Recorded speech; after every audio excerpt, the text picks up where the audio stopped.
الحمد لله وكفى وسلام على عباده الذين اصطفى أما بعد فأعوذ بالله من الشيطان الرجيم بسم الله الرحمن الرحيم قال الله تعالى شهر رمضان الذي أنزل فيه القرآن وقال تعالى يا أيها الذين آمنوا كتب عليكم الصيام كما كتب على الذين من قبلكم لعلكم تتقون وقال النبي صلى الله عليه وسلم من صام رمضان إيمانا واحتسابا غفر له ما تقدم من ذنبه أو كما قال النبي صلى الله عليه وسلم ټولونه مخکې زه د پښتون ټي وي ډېره شکریا ادا کوم چې ماته په دې اسلامي او دینی او مذهبي پروګرام کې حصہ راکړه. دوستانو دیدانو څومره کتونکي دي هغې نه درخواست ده چې الله جل جلاله مونږ ته ډېره ښکلې میاشت راکړې ده. دا مسلمان د پاره د نیکو اعمالو سیزن ده. مسلمان به په دې کې عبادت کوي. دا د برکتونو میاشت ده، دا د رحمتونو میاشت ده، او دا د بخښنې میاشت ده، او دا د جهنم نه آزادۍ میاشت ده. حدیث کې راځي شهر عظیم، دا ډېره عظیمه میاشت ده. شهر مبارک، دا ډېره مبارکه میاشت ده. په دغه میاشت کې الله جل جلاله نفل په فرض باندې بدلوي، فرض په اویا باندې بدلوي. او بیا حدیث کې راځي شهر المؤاسات، دا د غمخوارۍ میاشت ده. په دې کې به یو مسلمان بل مسلمان سره غمخواري کوي، په دې کې به مسلمان سره تعاون کوي، او په دې کې به مسلمان سره همدردي کوي.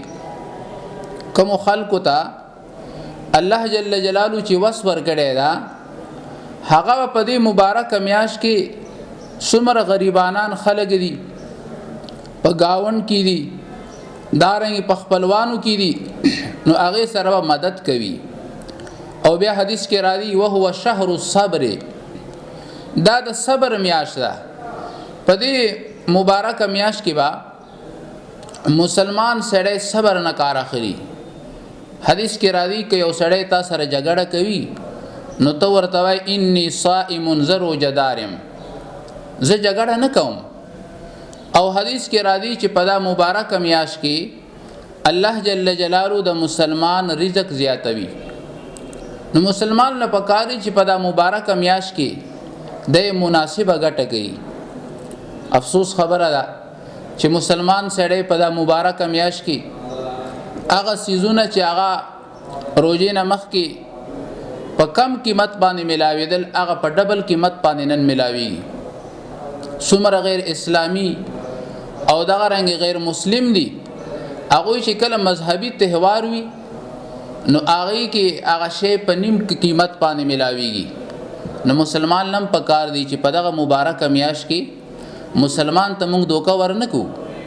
مسلمان دو نمبر شی په مسلمان باندې خرڅ نکي. مسلمان په دې کې مناسبه ګټه کوي چې مخکې د 10 روپۍ ګټلې دې مبارک میاشت وجه نه ته وایي چې بس دا 15 روپۍ ز کمې ګټم. په دا مبارک میاشت کې د دې ز احترام کوم.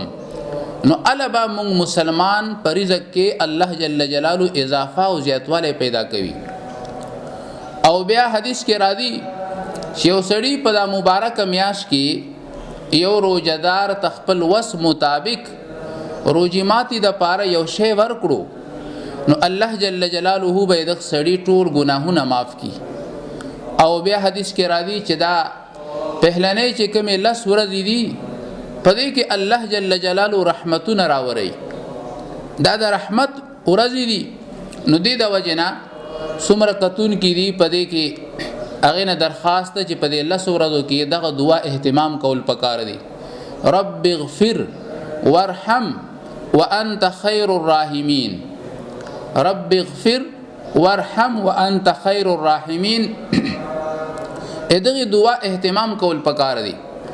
او حدیث کې راځي چې دغه روزه با قیامت په ورځ باندې الله په دربار کې سفارش کوي، یا الله فلان کې استا بندو ما سحر نه تر ماخامه پوری خوراک نه منې کړیو، ما سکاک نه منې کړیو، ما شهوات نه منې کړیو، نو یا الله اې په حق کې زما سفارش قبول کړه.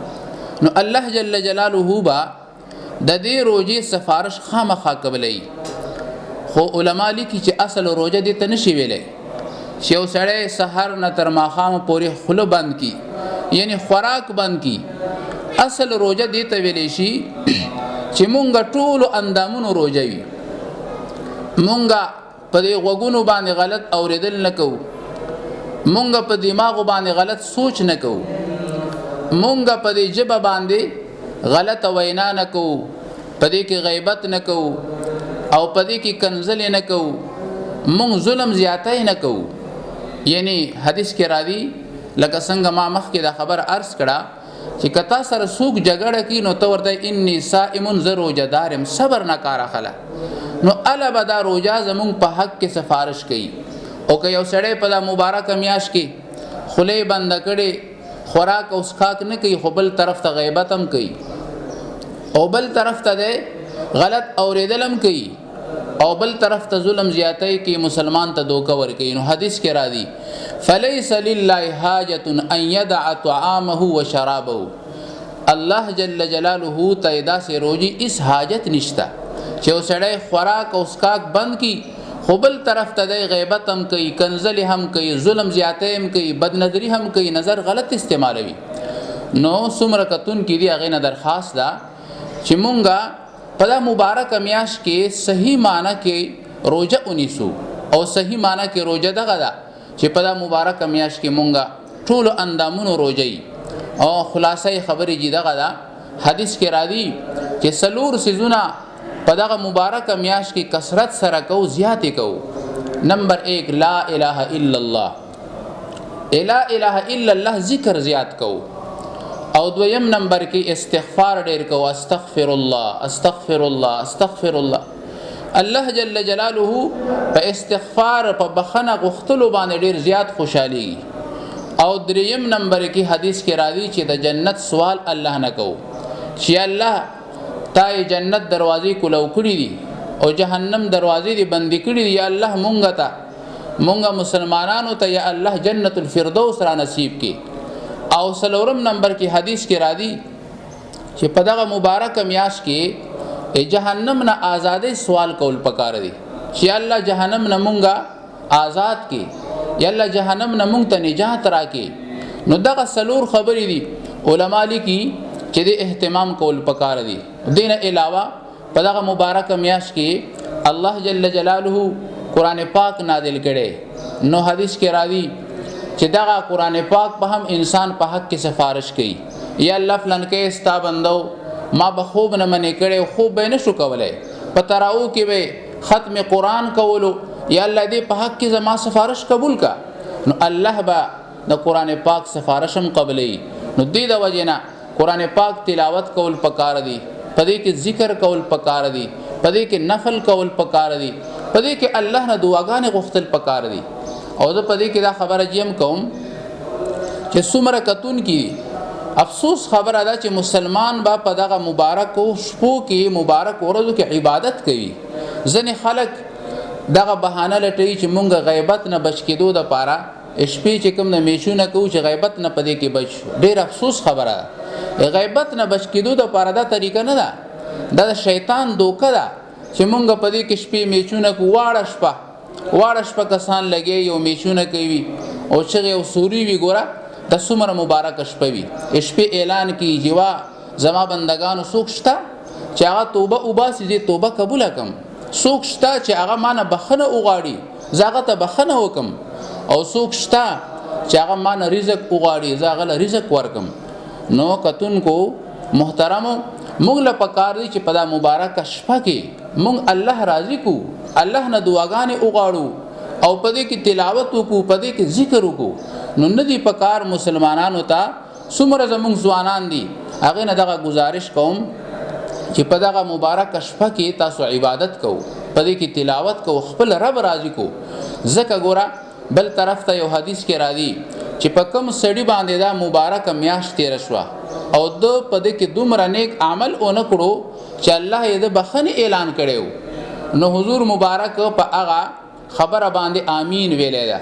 جبریل امین فرشته راغله و هغه سړی د خدای تباه و برباد کی، هغه سړی د خدای هلاک کی چې کوم سړي باندې دغه مبارکه میاشت تېره شوه. الله پاک رحمتونو میاشت ګرځولې ده او د سړی په دې کې دومره نیک عمل ونه کړو چې الله یې بخښنې اعلان کړی و، نو حضور مبارک په هغه خیره باندې آمین ویلی، مهرې پې لګولی چې الله دې هغه سړی هلاک کی. ها نو دې د وجې نه مونږ له پکار دی چې مونږ په دې کې داسې کار ونه کړو چې مونږ نه خپل رب خفه شي، مونږ نه خپل پیغمبر مبارک خفه نه شي. نو دې د وجې نه مونږ له پکار دی چې په دا مبارکه میاشت کې مونږ تلاوت کوو، په دې کې ذکر کوو، په دې کې نفل کوو، په دې کې الله نه دعاګانې وغواړو، او بل آخري خبره ده چې په دې کې مونږ سخاوت کوو. ځکه حدیث کې راځي حضور مبارک په دا مبارکه میاشت کې کان اجود الناس، ډیر سخاوت نه به کار اغستلو. حدیث کې مثال ورکوي وی لکه تیزه هوا چې راشي همدغه شان حضور مبارک نه بچه هم چې غوښته کوله سبې ته نه غوښتل نو هغې ته به حضور مبارک خپل وس مطابق څه ورکول.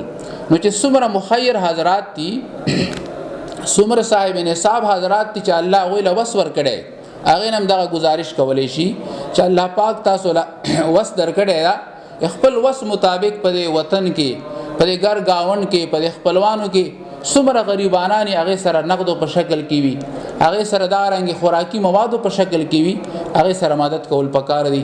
الله دې موږ ته په دا خبرو باندې عمل کول آسان کی. اقول قولی هذا استغفر الله لي ولكم ولسائر المسلمين برحمتك يا ارحم الراحمين.